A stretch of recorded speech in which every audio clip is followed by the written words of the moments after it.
তেওঁলোকৰ দৰে সেই পাকিস্তান প্ৰেমী বা বেলেগ ৰাষ্ট্ৰৰ লগত বেছি মৰম থকা ব্যক্তিৰ বাবে এখন চিগাৰেট মুভি। কিন্তু আজি জিন্তু গগৈ পৰিয়ালৰ বাবে বা তেনেধৰণৰ শ্বহীদ পৰিয়াল এটাৰ বাবে সীমান্তত দিনে নিশাই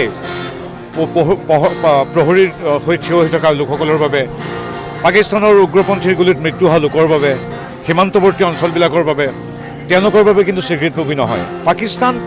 পাকিস্তানৰ কাৰণে আমি সিন্দুৰ অপাৰেশ্যন কৰিবলগীয়া হৈছিল, যি পাকিস্তানে এতিয়ালৈকে 20,000কৈ অধিক মানুহক হত্যা কৰিছে বিভিন্ন সন্ত্ৰাসবাদীমূলক কাৰ্যকলাপেৰে, যি পাকিস্তানৰ গুলীত আমাৰ জিন্তু গগৈৰ দৰে বহু সেনাই প্ৰাণ আহুতি দিছে।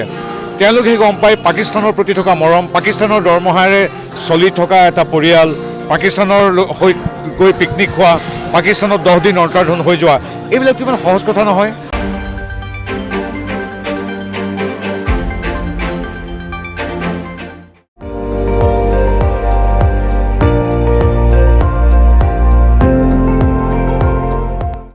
আপুনি চাই আছে ND24, সৰ্বশ্ৰেষ্ঠ নহয় সৰ্বোত্তমৰ দৌৰত।